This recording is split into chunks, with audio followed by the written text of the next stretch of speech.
B.D. Wong, one of the more accomplished Asian American actors working in TV and the movies, and he just picked up an Emmy nomination.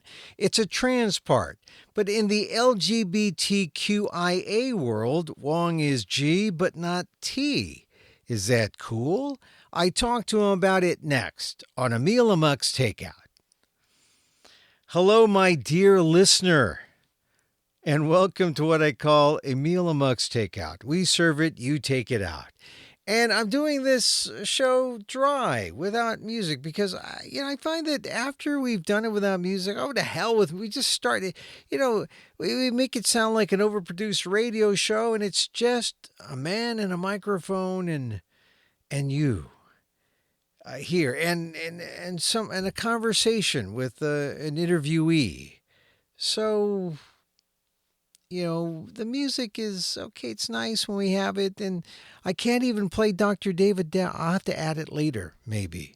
Like if he shrieked right now, would that be appropriate about how we feel in America right now about things? I don't know. Emil Amok's Takeout, we serve it, you take it out, forms the acronym EAT, E-A-T, and it is time to eat. These are my takes on all things about race, society, politics, and diversity, and everything those things touch in our culture and society with respect to Asian Americans. But you don't have to be Asian American to lend us your ears. We're all in this thing together. Besides, it's your minds we want. I'm Emil Guillermo, your host. And you might say, why Amok? Well, the short story is that for nearly 15 years, my Emil Amok column, 2 words, or actually 3, Emil Amok column, was a staple of Asian Week, what was once the leading Asian American weekly in English in America. Amok was the name of my compilation of essays. It's the name of my one-man show. And Amok is on my driver's license, not indicative of my mental state. Now, most of what you hear is based on my column on the website of the Asian American Legal Defense and Education Fund blog. That's at aaldef.org/blog. Please check it out. And if you like what you see and hear, ALDEF is a 501c3. Go to the donate button. It's tax deductible. Now, as I said on this episode, B.D. Wong, I saw him on Broadway in M. Butterfly. Amazing portrayal. He's on Law and Order, a regular there, and now quite memorably as White Rose in MrRobot. It's a trans character, and there's been a pushback from some groups.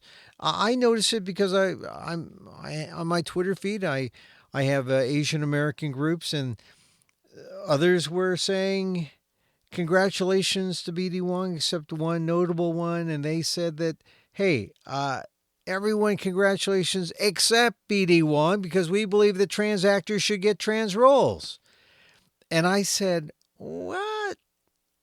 I mean, I guess in principle, maybe, if you're going to take a kind of a knee-jerk stand, yeah. But, because when I saw that B.D. Wong was nominated for an Emmy, actually my first instinct was, where's the Emmy for Randall Park and Constance Wu? And Fresh Off the Boat. I mean, you could tell where the Blackish people have a leg up, and, they're getting nominated after years of maybe the first couple years they got shunned, and now they're getting noticed. Fresh Off the Boat has never gotten the kinds of props I think they deserve. Especially Randall Park, especially Constance Wu. I mean, Constance Wu is the find. That she is not nominated, I think, is borderline criminal. Borderline criminal. Randall too. But I think they kind of battle for who's getting the upper hand on that show. And then, of course, sometimes it's the grandma. But the grandma's she's not going to get nominated, unfortunately. So that was my first reaction. And then because B.D. Wong was nominated for a guest role in a drama. I don't think it was in the first batch of releases of nominees that I saw. So I wanted to congratulate him when I heard. So I was very surprised when an Asian American group refrained from offering kudos and said, hey, no, trans actors should get trans roles. And, and it sort of makes sense unless you watch the show. Because in season 2 of Mr. Robot, and I'm proud to say that I binge watched in preparation for this interview with BD Wong, Wong plays White Rose, the leader of a Chinese-based hacking organization known as the Dark Army. And if you watched Mr. Robot from season 1, then you know that there was this big, like, cataclysmic event that the the good guys, right, staged by the good guys. But now it's the fallout in season 2. They're seeing the repercussions, and then there's these hackers, the Dark Army, that is moving into phase 2, and the Dark Army is led by this White Rose character. But talk about gender fluid. White Rose is often seen as a woman. In fact, the very first scene that I saw, BD Wong is in front of a mirror. Very seductive kind of scene. Mysterious more than seductive, I think. But White Rose presents publicly as Minister Zhang, the male Chinese Minister of State Security. So are we talking trans man or a woman portraying a man? Would that be a transvestite? Or are we talking a real trans woman? And just to add to the confusion, Sam Esmail, the creator, has referred to the character as a trans woman. So now, if you've watched MrRobot, then you know that these kind of conundrums are about reality and identity are just part of the show's mysterious charms. But on the trans issue, it appears to be pushing the debate on who gets to play whom in showbiz in a totally new direction. And maybe it'll open up the conversation. Maybe we could begin to see things in a new way. Maybe it puts trans people in a different light, because we wouldn't be having this kind of conversation, say, 5 or 10 years ago. I mean, even in Transparent, right? The lead there, Jeffrey Tambor, is not trans. So, but although we have trans actors in key series and on cable and on television, and but you'll hear in my interview with BD Wong, he says this was not an everyday trans role. This isn't about trans people dealing with identity. This is a fantasy role, right? Because, well, how would you categorize MrRobot? Is it sci-fi? It's a thriller. But considering the things they talk about, out-of-body experiences, talking to people who weren't there, yeah, that's kind of sci-fi. Kind of. My kind of sci-fi. Less into spaceships, more into, psychological kind of fantasy. I mean, look, I didn't think I would like MrRobot, but it's a slow burn. Season 2, it's weird. Season 2 is weird, but it's a slow burn. And I understand from talking to BD Wong, season 3 brings it all home. There's the big payoff. But when I asked him about this role, BD said the fantasy exists. I don't think the fantasy defames or devalues transness, or I would not do the role. And it's true. Everyone has their personal cringeworthy test that's calibrated to something. Mine is calibrated to that Mickey Rooney character in Breakfast at Tiffany's. I mean, that role you cringe, you see it's racist, there's no question. When you see Wong's role, you don't think racism. It's just mysterious. Still, Wong told me he questioned whether to take the role, as he too felt that trans actors should play trans people. But he said ultimately he was swayed by the vision of the show's creator, Sam Esmail, who seems to have created a totally ambiguous character, who might have pushed this trans issue or or who gets to play whom into a new realm where we can have a more honest, artistic conversation. So, but here's what got me when I talked to Beatty. He said when he signed on, he was totally in the dark about the character. He didn't have, the character was created out of his imagination totally, which that alone suggests the Emmy worthiness of the portrayal. So I enjoy talking to BD Wong, and personally, I'm very sensitive to trans issues, having trans friends, trans family members. But I think if you watch a show as I did, you can still be for trans actors getting trans parts and not have a problem with Wong as White Rose, because I certainly didn't after watching it. Now, on the podcast, we also talk about how Wong came to acting. And it's from high school, meeting a teacher who offered him encouragement. I mean, that's always the story, right? There's someone who sees that something in you, and you know it, but that person is there to sort of push you along. Coincidentally, BD Wong and I are from the same. Well, we're from San Francisco. I'm a slightly older. He went to Lincoln High. I went to Lowell. I brought it up. We're natural rivals, but that didn't deter us from having a civil conversation.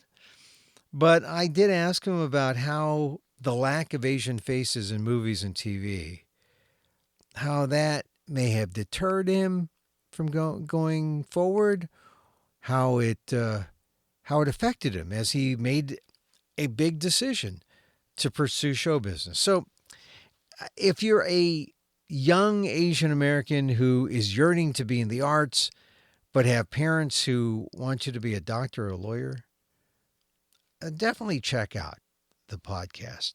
All right. So we also talk about the Hawaii Five-0 story. We talk about how B.D. Wong has become a voting member of the Motion Picture Academy. So he's become a member of the establishment. And maybe we'll start seeing progress made or, take place a lot quicker. Although he says it'll never be to our satisfaction, but he says it's coming. And I do believe it. So, B.D. Wong, I really enjoy talking to him. And, he's a homie, right? I've admired all his work. And but as soon as I found out that there was some pushback on the nomination, I wanted to hear from him and to hear what he had to say about that. So here's my conversation with actor B.D. Wong. I want to congratulate you on the Emmy nomination. First, like we have a hometown connection, so there's a certain San Francisco pride, even though you went to Lincoln and I went to Lowell.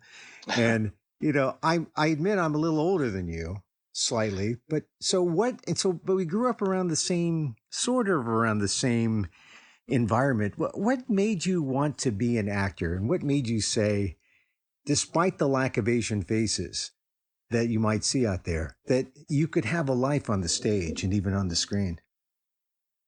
Well, I was really lucky to have at an early age certain influences in my life. I think the influence of adult figures at the time when you're discovering new things is crucial. And I had, in particular, one drama teacher at Lincoln who um, was really invested in me, and she was extremely positive, and she developed a kind of rapport with my folks, I think, and that was, a very helpful thing.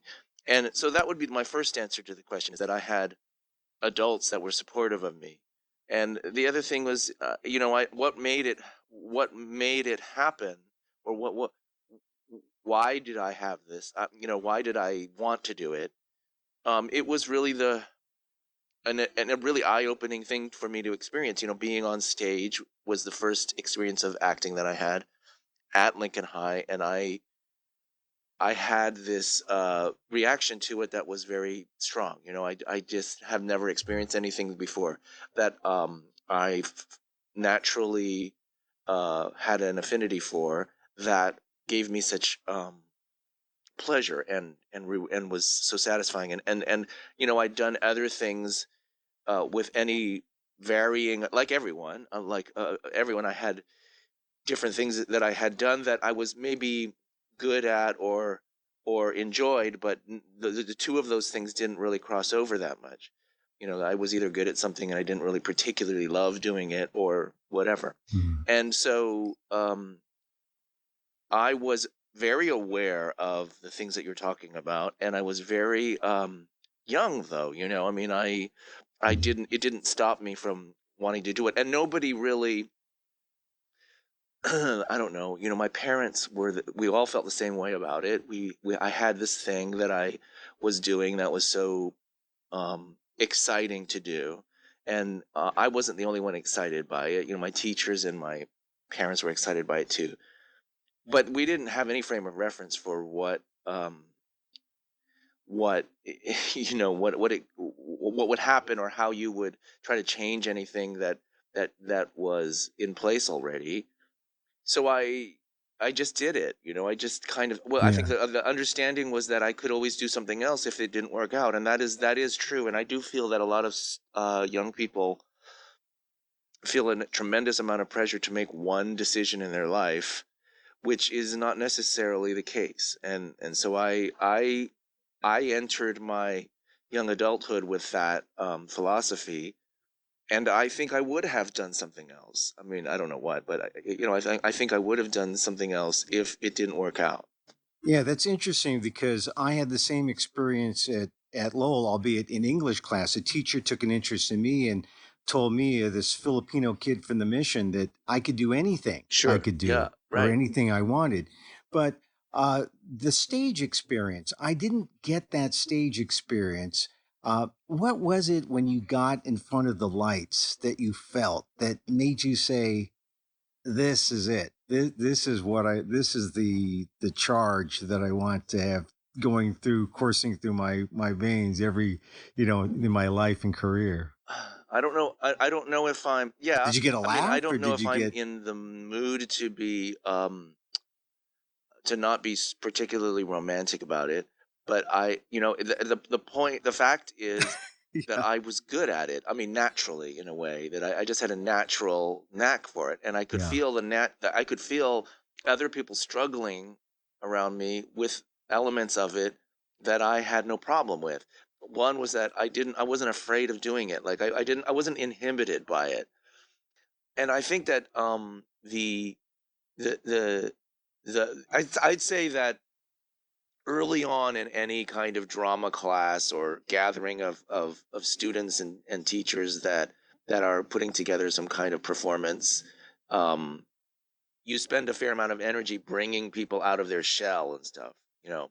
And I didn't have that. I mean, everyone else around me was like kind of, normal, and I just didn't have any problem with it. I enjoyed it. I enjoyed the um, freedom of pretending to be someone else and to use my body and my voice to do so. And that's never changed since then. That's like inherent in me, a thing that I just have enjoyed doing always. And so it wasn't like some.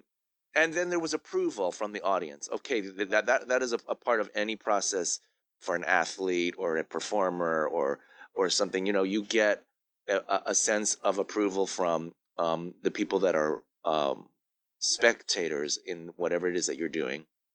And I definitely had that. I had that in the for, and there was a sense. I was always kind of goofy and kind of, I guess, a, a cut up or whatever, and so that wasn't surprising to me. But then an yeah, assembled group of people there, kind of, and their laughter or whatever was really, really exciting, an exciting feeling.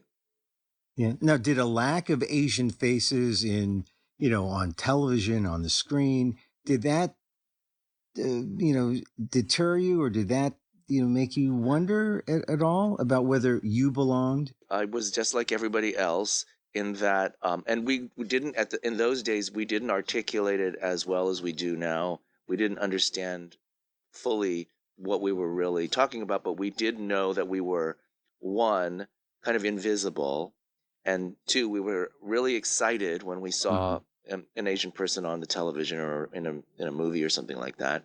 I mean, it was so rare that you Right. always had to take note of it, and the rarity of it informed one's feelings about doing it. Of course, you went into it and you said, Yeah. "Well, gee, I don't know what this." It's like I don't know what else it's like, but meaning you have a very strong feeling that you want to do something, and that very thing, ironically, um, uh, ignores you or whatever. And I think that I was really very proud, and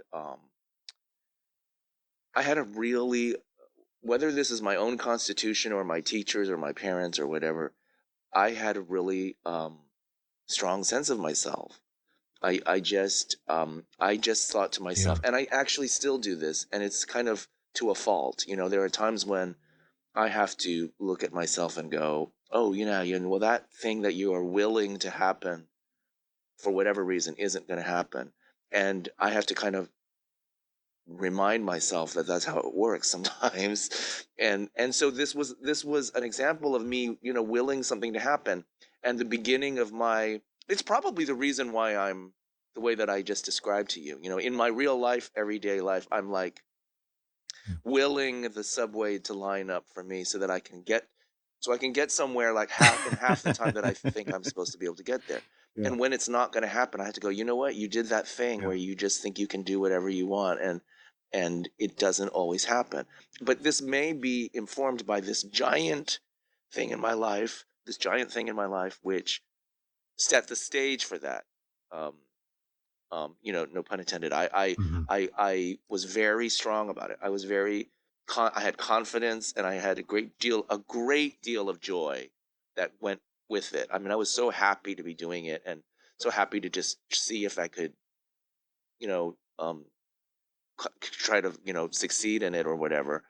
And I don't know why. I don't know actually really know why. I mean, I got a great deal of satisfaction from the audiences that I performed for, and that does fuel you. But and it's not for everybody. There are lots of people way more talented than I am that would Yeah. never want to do it, and they have real good reason not to. But it's as you say, that confidence level and the feeling of joy. I remember getting an applause or a laugh uh, in college, and I do a thing, a one man show where I reflect on that, and I remember why I didn't go into the theater or acting, and it's because my line in my one man show now that I do is the invisible don't go into showbiz. We go into something else like the law or journalism or something like that, and that and so what you just said kind of resonates with me because you fight that, you overcome those obstacles, and that's why I admire what you've done to date. And I think the first time I saw you was in M Butterfly on Broadway, Thanks. and you were fantastic in that. And now you have the Emmy, well, the nomination for Guest Actor in Mr. Robot, and I have to say that I have, Mr. Robot, my kids like Mr. Robot. I was okay. I'll get to it eventually. And then when I saw that you were in it, and then when you were nominated, I said, "Well, I've got to watch it." So I binge watched it, Oh wow. and well, it's quite a. You're not in it very often in the second, in the you're a key part. But boy, when they ask you who you are, and you say, "I am a woman of time, and I don't believe in accidents," you're it's quite a role. Congratulations on the nomination. Oh, thanks. Thank you. I'm. I stumbled upon it, and I was very lucky to um be asked to do it, and I've enjoyed it very, very much, and it's been really good for me, and it's been very challenging, and so I have nothing but positive things to say about the whole experience. When I have read things that you've said about getting the role and how you were sort of in the dark because there were 5 episodes in before you were even tapped to do a guest spot, and then And I understand that, well, you weren't really sure what the character was going to be at some point. Yes, I mean this always happens, and so you're kind of at the entry point for any new job, you are um, responding to the information that you're given, and then there's a certain amount of kind of blind faith. And in this particular case, I had been told that the show was, I hadn't watched the show yet and was just starting to be on. And I had just been told that the show was getting a lot of attention, and that the show, two things, the show that was getting a lot of attention, and that the character that was being introduced that they were asking me to play was going to be a kind of game changer in the story of the show. And I was really into that, and I had a long conversation with Sam Esmail, who is the creator of the show and who is quite a visionary and a wonderful writer. And I found myself becoming more and more comfortable, um, kind of walking into the dark with it, because I really grew to trust him a great deal, and I continue to trust him immensely, even though in the first two seasons, when I wasn't yet a contract regular, I was not told a lot of things about fundamental things about the character, where it was going, or what, details that end up not being told to you because they need to keep the show spoiler free. And so the guest actors in particular don't really, uh, they try to get away with telling you as little as possible. If I really begged them, they would tell me a little bit more, and or send me this full scripts and all that stuff. But ultimately, I didn't get all of the I got almost as much of the story as the audience ended up getting, which is that there's a fair amount of mystery surrounding this person. But that speaks to how great your portrayal was, really. Well, I don't know if it does that. I mean, you know, acting is, don't tell anybody, I told you this, but acting is kind of, there's a lot of faking it that you have to do, because that's what acting is. You are filling in the blanks. You are using your creativity to uh, create something that feels like it's an entire thing. And that in the case where you really don't have a lot of information, you're really tapping into that experience or whatever, of having done it before a lot. And so I ended up, yes, filling in a lot of blanks, and trying to kind of act normal. And um I don't really, and that's not, not so sure how great a talent that is to have. It's just a thing that you kind of do to survive.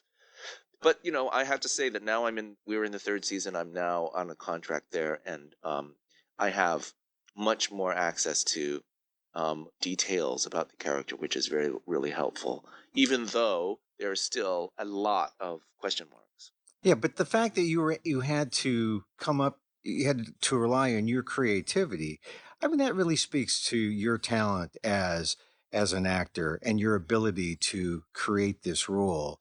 You'll be modest about that, but I will applaud you for that, especially when I read that, you were asking questions about this trans character, or the extent of this transness Yes, that's true. playing the role. I mean, or before you were given the role. Well, before I was given the role, I definitely did not want to take.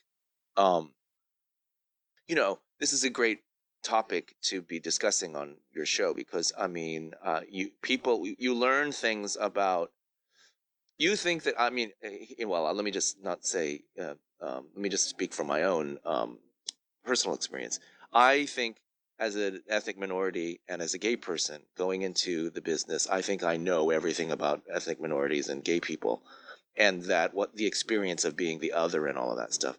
And then as soon as I expose myself, or am exposed to a whole other community of people who has a whole different experience than I do, but they're still also um, outsiders, there's a learning curve, and there's a level of respect that needs to be employed, that is informed by my own status as a minority. So when I'm an actor going into uh, uh, uh, an employment position, and I'm being offered a trans role, and the role is of a trans woman, and there are not a lot of details about her transness, about what her actual story is. They're not really relevant. The fact is, the writer has created a trans part. Then it becomes a whole um, real battle within you to kind of decide how important it is for you to play someone that you're really not. And if I were to flip these equations, I would say that a lot of more privileged non-gay and non-Asian actors have been allowed to play Asian roles and play gay roles, and opportunities were taken from them as a result. And so I'm really mindful of that. And then here I am with this amazing part that this auteur is kind of offering me, and I have to make a kind of uh, I have to decide what's the what where I really stand on all of these issues. And so I did take the part, and I took the part for a lot of complicated reasons. I mean, I think this particular role actually is complicated by the fact that she has two identities. She has kind of two gender identities, and so her transness is a little bit kind of diluted in some ways by the fact that she does interface in the real world as a man. In some ways, Right. making me more eligible for the part and authentically eligible for the part. But it is a real interesting and important thing to discuss because actors appropriating roles of other cultures and groups and races and sensibilities is a very rich topic, because acting is by its very nature creative, Mhm. and actors over time have always prided themselves in being able to play outside of who they were, as part of the whole very definition of what acting is. But these were mostly privileged actors who got to do that. Right. I mean, privileged actors like British actors who play Othello and black roles and what they call black up over there in Britain. They do that over a long centuries long tradition of people doing that.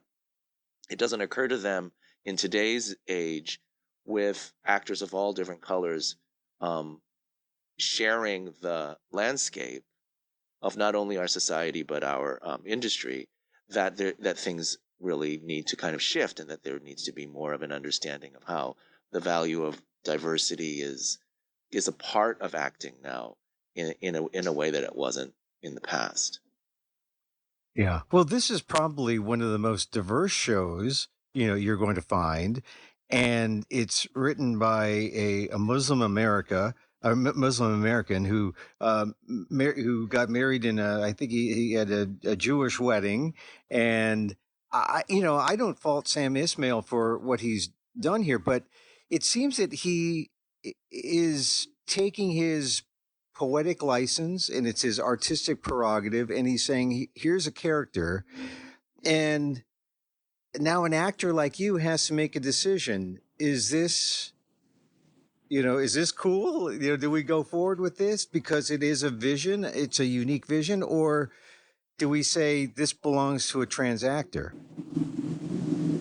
Well, that was what I was just saying. Yes, I I I I believed originally that I was apprehensive about taking the part because the role was described as a trans woman, and then I discovered the complexities of the role as it was described to me, and it continued to kind of play out. And I don't feel the same discomfort that I used to feel. And I also feel it's really important Yeah. to kind of appreciate Sam's philosophy about why he's done this. And I've never heard, this is not, this is my take on what Sam is doing. I believe that Sam has created a character that can comment on gender roles in uh, in let's see. I believe that Sam has created a part that can comment on gender roles, and on the roles, the very distinctively different power that men can have in the world that is very, very difficult for women to also enjoy. And this woman, the character is a person who is extremely powerful, but in order to kind of continue to leverage her power, she needs to stay in the shadows, and she also needs to interface as a man in order to get what she wants and to achieve what she can do. And it's kind of almost a poetic commentary on the difficulty of that and the um, the crime of that. And so she's particularly kind of I don't think she's necessarily thinking about what I just said, but she is living proof of how that's true. And this is a very unconventional way that a trans character might be portrayed in some ways. I mean, it's not like the coincidental trans person, which I don't know if we're there yet in mainstream entertainment, but it is definitely, as you say, a comment on identity, as the show Yeah, is. The entire show of is a course. comment Yeah. on identity and reality. So what do you say to your critics? Because one of the first things you're when I found out about your nomination, I of course applauded you, but I was surprised when others were a little more reluctant to just be so forthright in congratulating you. Like who? Well, I saw some Asian American groups saying we prefer to see. They congratulated every Asian who got nominated, and then when it came to your name, they kind of refrained and said we would like to see trans actors get those trans roles. Well, I would say what I just told you. You have to you just have to accept that as part of the territory. I mean, this is the thing that happens. There's no way. I mean, it's a very interesting day when you realize, oh wow, this stuff happens. This is what happens. Everyone has an opinion, and some of those opinions are well founded and can be debated, and some of them can't be. And in this particular case, I'm not 100% sure these people have even watched the show, because I don't think that if you watch the show, you can argue that point. I really don't.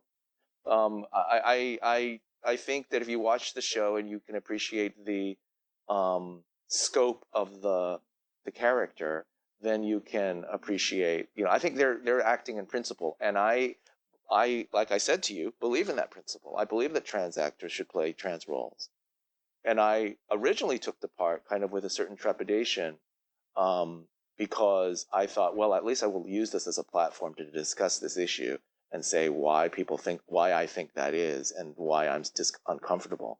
But I've actually kind of evolved over the time, because the role of the role of her duality and the ambiguousness of her transness itself.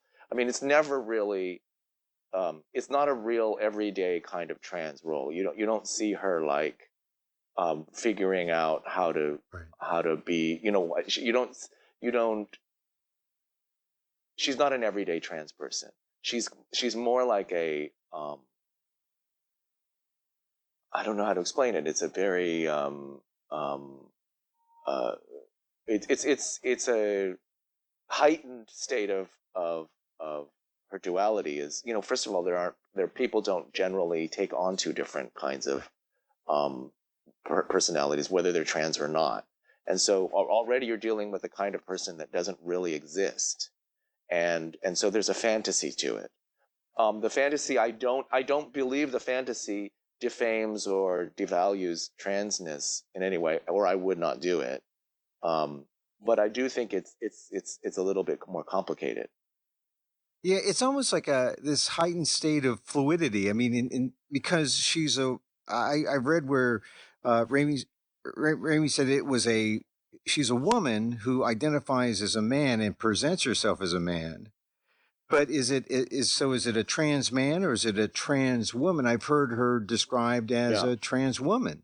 So that adds to the complexity of it. But as you say, I mean, there are racist portrayals out of ignorance, like the classic example, Mickey Rooney in Breakfast at Tiffany's, or even Charlie Chan, which, is less about an artistic vision and more about racism, I would say. I wouldn't say this is about exclusion, but it may be about, it opens it up for discussion, which I think makes it a breakthrough role.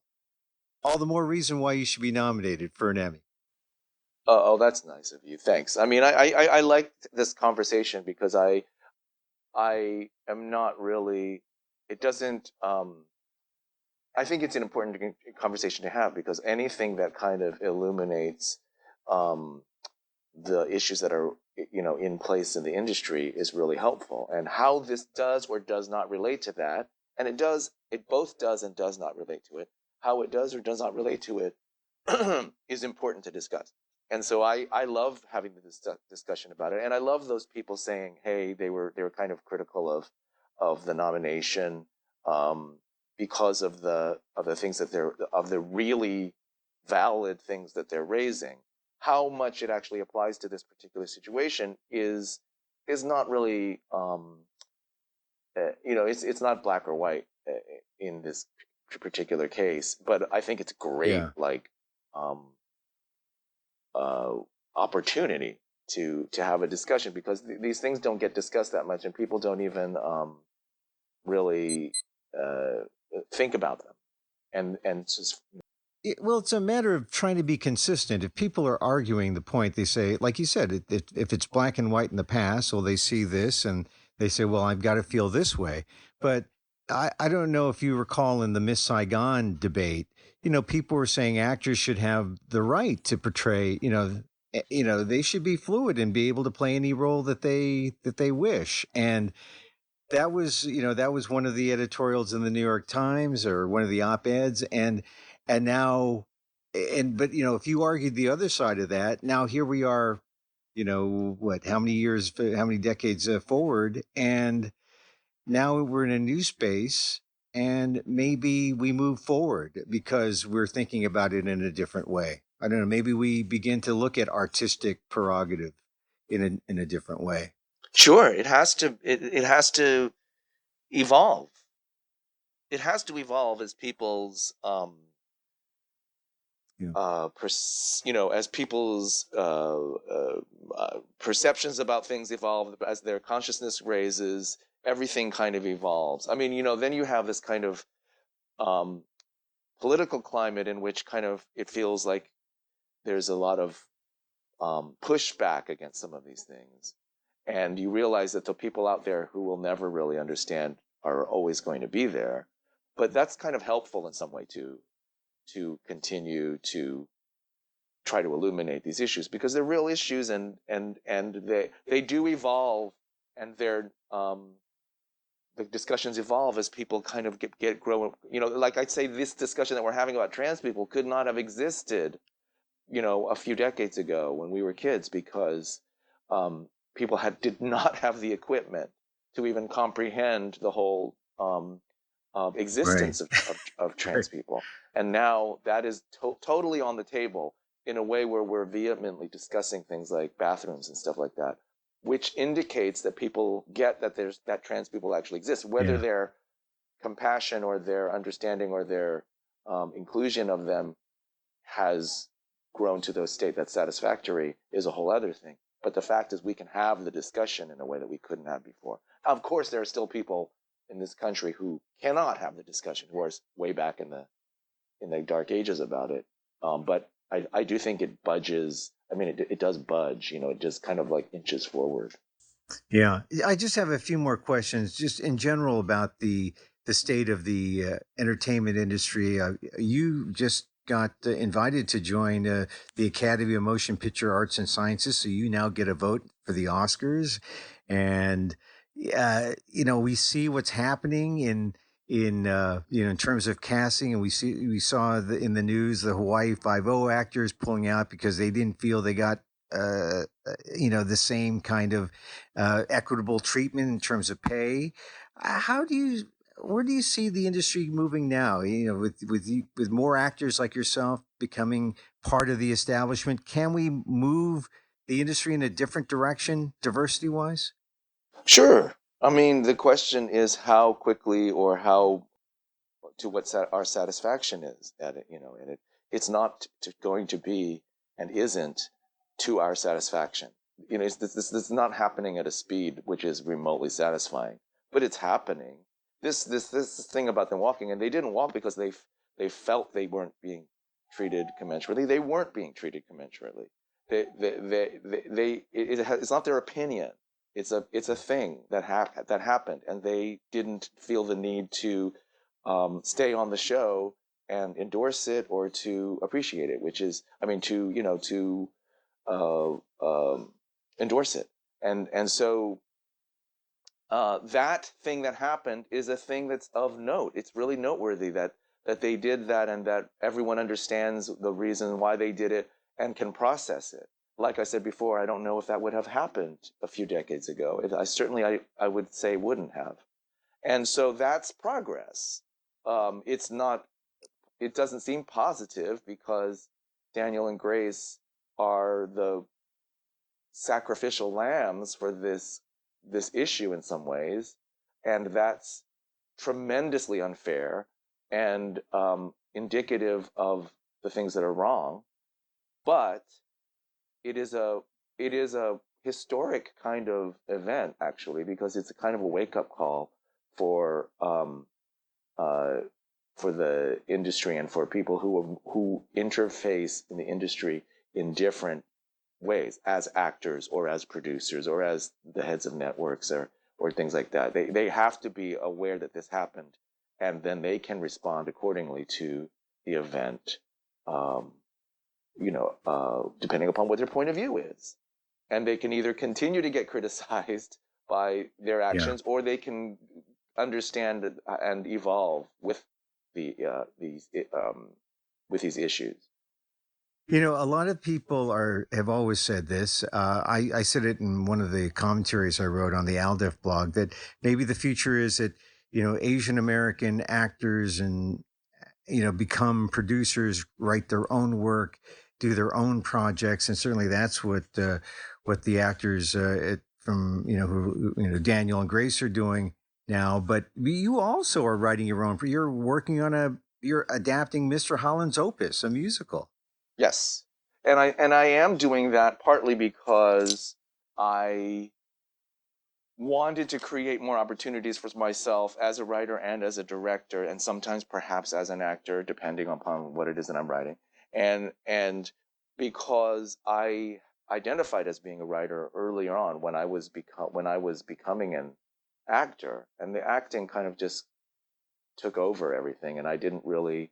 I had to return to be my identity as a writer, as it were, and that has been extremely positive for me because I guess when I earlier on in the conversation when I said I don't know what I would have done, I would most certainly have written, um, um, because that just came as naturally to me, and because I get as much enjoyment from it in a quieter way, and so um, that is part of the necessity of kind of putting all your talent to good use, and perhaps could be argued that the reason why you have to do that even more is because opportunities for you are limited. That's definitely. I don't know how this is informed by my race, is what I'm saying, but I suspect that it's informed somewhat by it, Mm-hmm. and I don't. I certainly don't like the racism or the lack of opportunities that are there for Asian actors, including myself. I don't like that, but I do like the response to it that we can have that is positive and self empowering. Mm-hmm. It's kind of something that's really good for you to do. And so, would you have done it if you didn't have obstacles in your way? You probably wouldn't have, or you would have done so in a less voracious way. But here you have it. You're doing it, and that's kind of great. So there's something positive about. Well, I always think, like I said about the trans issue and all of these things that happen are opportunities. There are opportunities for people to discuss things and for people to express where they are on any kind of issue and to create conversation and a debate that becomes more and more sophisticated as we evolve. I mean, it seems simple, but really, you overcome these obstacles by addressing them, keeping going, and not stopping. Because if you stop, and that's it, you figure it out. Yeah, I don't know what other actors of who aren't me or who aren't Asian or whatever, what they experience, what their experience is.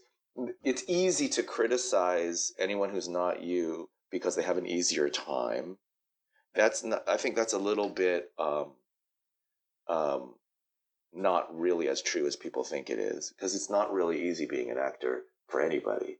But there and so one thing that you kind of that people default to is a state of, well, everyone but me has it easier, and so you guys over there, you're just sitting around, and then jobs are coming to you, and you just keep like plucking up all these great jobs, and that sucks for me because it's so much harder for me. But nobody really knows anything but their own experience. My experience is very specific to me, and and I know that I work hard and all of that stuff. But if you know what I mean, it's like it's not as simple as it's easier for other people and not easier uh, um, and not easy for me. Right. It's just not as simple as that. There are other things that come with being a person of what people would call a person of privilege, and certainly there is privilege that comes with being a person of privilege, but it's not as easy as just kind of reducing it to easy for them and not easy for me. So I don't think that's helpful. But I do think it's important for this discussion to allow people to understand specifically where I'm coming from. We can all then discuss where we're all coming from, and then we can meet in the middle somewhere about what actually is happening and what's creating this lack of diversity and the lack of opportunity for people who are not in the considered mainstream, whatever that means. Oh, BD Wong, I want to congratulate you again on the Emmy nomination and for the work you've done. From Lincoln High to go to M Butterfly and then to continue on. I mean, you've got a Jurassic Park movie coming out in 2018. You're developing Mr. Holland's Opus. And I am a really big fan of Margaret's and of All Def and everything that All Def is always doing, and I'm in awe of their resilience and energy, and their working on behalf of Asian people everywhere, just to make the Asian experience a better one in this country. And so I really, really appreciate what you guys are doing. Well, thank you for that, BD. Listen, good luck with the next season of MrRobot and White Rose, and hopefully those who have criticized you will actually binge watch it like I did and see how complex Thanks. how Yes. complex this character is. It's a real slow, eerie kind of show that hooks you, and your character really your character is I can't now that you're a regular. Oh my goodness, you're going to take over the dark force. Yes. Yes, I just started doing it, and it's really great, really juicy. And this year, if you are sticking with the show for the third season, you will really be rewarded handsomely, because I think it's just really really cool what he's doing and where it's going and stuff like that. It's kind of coming around to. It's really a great season. It's coming around to all of the characters and the story and about what's really happening, and there isn't a lot of the kind of craziness that happened in season two. It's kind of calming down into really intense storytelling, which is, I think, what people originally love about the show, and so they'll be happy to see. Well, I am a recent convert to the show. I'm looking forward to season 3. So thank you, BD Wong. I appreciate your time. Thank you. Thank you very much. See you soon, everybody. Actor BD Wong on Emil Amok's Takeout. And that's our program. Hey, we're on iTunes. Please subscribe, rate, and review. Tell your friends about the show. Share a link. You can contact me on Twitter at Emil Amok or go to the Aldef blog at www.aldef.org/blog. Along with this episode of Emil Amok's Takeout and a little write-up about my conversation with BD, I also did a story. Lots happening in the Philippines over the last week or so. They extended martial law, or rather, Congress approved President Rodrigo Duterte's suggestion that martial law be extended to the end of the year. We're down the slippery slope. Read my blog post. You'll see that this is not a good thing. But that isn't even the most important thing that happened in terms of the Philippines within the last week. Probably the most important thing is that Congress, I know their plate's full. They're trying to do things with healthcare. Really, there's a lot on their plate, but it's about time that the Tom Lantos Human Rights Commission, which is named for the Northern California Congressman Tom Lantos, they finally heard from advocates, human rights advocates, about the situation in the Philippines, about extrajudicial killings. This is where the police or people who were maybe off-duty police come wearing masks into your home. They ransack your house looking for drug paraphernalia or drugs, and then they become the judge, the jury, and executioner. And without a fair hearing, without an arrest, people have been killed. Vigilantes. What's interesting is that it's not just these police, it is these police, but this kind of thing is happening all throughout the Philippines. And so you talk about martial law extended, which is, all right, it's just extended to Mindanao because of the Muslim altercation there now that's taking place. Of course, martial law wasn't necessary to deal with the rebels, but martial law is a nice excuse. And of course, why even bother with trying to make martial law nationwide when you have this other thing going on, the extrajudicial killings, which has a kind of impact of martial law in the sense that people are being targeted. They fear for their lives, that this kind of thing from off-duty police en masse can happen in their communities. Maybe not the middle-class communities, but certainly in the barrios. And I was talking to some people, and they're saying, hey, this happens all the time. People are talking about it, and it is not idle gossip. In fact, if you check out the blog, you'll see we have a post there's a sworn statement or statement made under oath by an extrajudicial killing survivor who was thought to be dead but found his way to a hospital. It's an incredible story. Efren Murillo is the man's name. Check it out. It's on the blog at aaldef.org/blog. So a lot happening in the Philippines. I talk about that. This week, incidentally, I'm in Philadelphia for the Asian American Journalists Association convention. I think I've been to more than 20 of them. I know I have. I've been a member since the 80s. So, but I'm going there this time not to, I know, whatever I do usually to see old friends. But many of my old friends have passed on. Like, Dith Pran was always good for a drink or two. You'd find him, the famed New York Times reporter who was the subject of the killing fields, really a dear friend who would be a kind of prod. He'd see me and say, do more, there's more to do. And not just with his issue with Cambodia, but with all of Asian America's issues. I miss him. And that he's one of the reasons why I'd go to AAJA conventions. This time I'm going because I'm going to I'm going to be part of a story slam.